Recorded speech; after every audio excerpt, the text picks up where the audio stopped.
Everyone, we've got a lot to cover in today's video. First, we're going to talk about a quick anatomy lesson. How well do you really know your shoulder? We're going to find out. Then we're going to talk about some basic range of motion and flexibility exercises for your thoracic spine or your rib cage. We'll talk about rotational exercises, flexion, extension, and why that's really important and who needs a flexible rib cage anyway.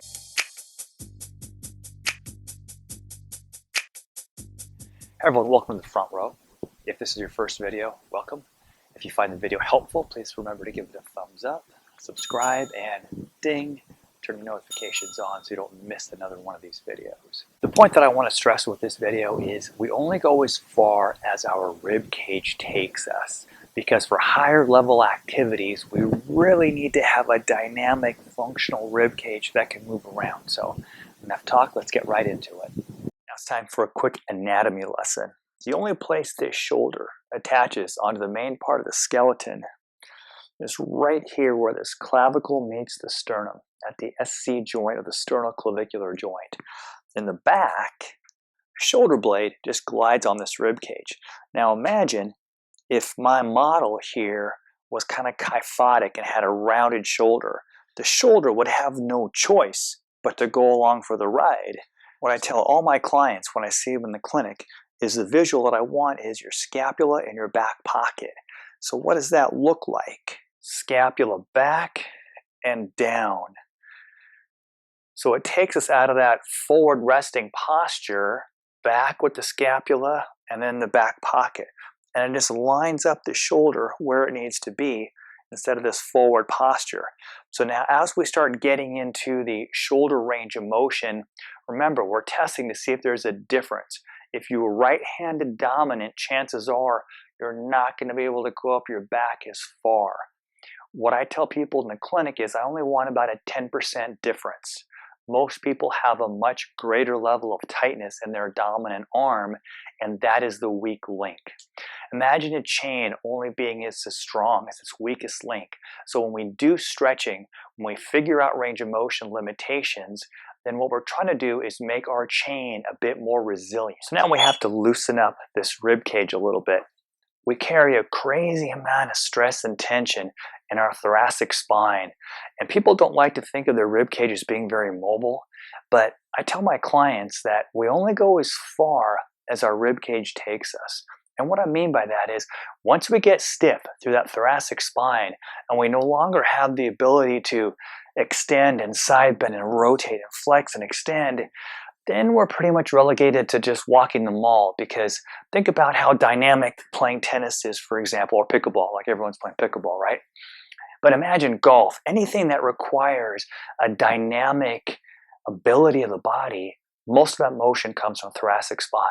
So you have to keep that thoracic spine mobile. We're going to start off by first just doing a little bit of stretching. So first, we're going to anchor onto our knees here, and we're going to collapse down into flexion and round out as far as you can comfortably. Go to a level that feels good to you, and then we're going to come up into extension. And we're just going to slowly repeat that.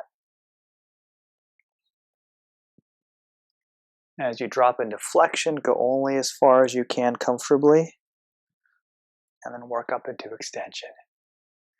I like to have my clients do about 10 of these, and the idea is that as you get towards that 8th, 9th repetition, you should start to feel a greater range of motion. Now we're going to loosen up rotation just a little bit. So what you'll do is you're going to bring your arms up to here and let your fingers just kind of rest on the front of your shoulders.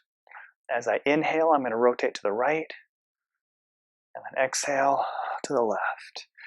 Inhale and exhale. Once again, I'm noticing, can I move better one direction or the other? And if so, I make note of that because then I know that's another level of imbalance that I need to work on trying to correct. Remember, the chain is only as strong as its weakest link. If you've ever seen me in the clinic or seen any of my YouTube videos, you know I love the foam roller. The foam roller is probably one of the best ways to get thoracic spine extension. Remember the terminology. This is flexion, which we have plenty of, and extension is going the other way. It's trying to take that middle back that's kind of curved, and we're trying to straighten it out and get some extension. Remember, a big reason why we have shoulder limitation is not just the shoulder tightness, but the inability of the thoracic spine to open up.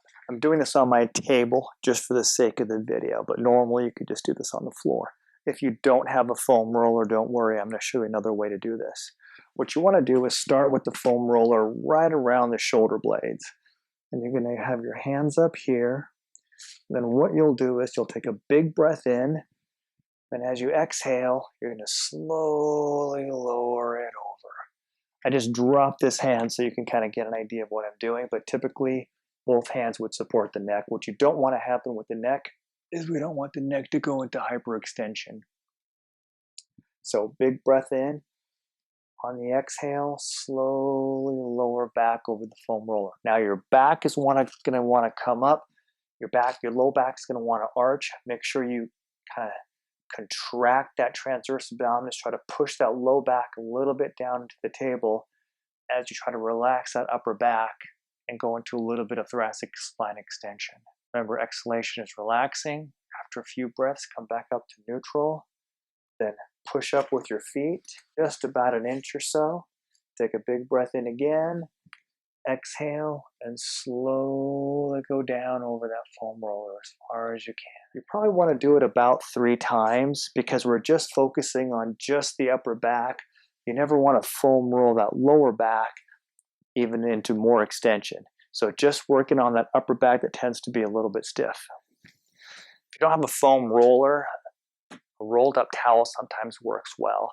So imagine this is going to be in between my shoulder blades. So I want you to put this as such. And then you're going to come down right on top of that. And you can bring your arms up and over, which you can do with the foam roller as well too. And just stretch and open up that thoracic spine. Hopefully you learned something today about how to improve the mobility of your thoracic spine. If you'd like to learn more about cervical spine, thoracic spine, and shoulder mobility and stretches, make sure you check out my Udemy class, and I'll put the link down below. All right, make sure you give it a thumbs up and subscribe if you haven't. Please let me know if there's any questions. Go stretch out your thoracic spine. Why are you sitting here watching this still? Go move it around, stretch it out. Good.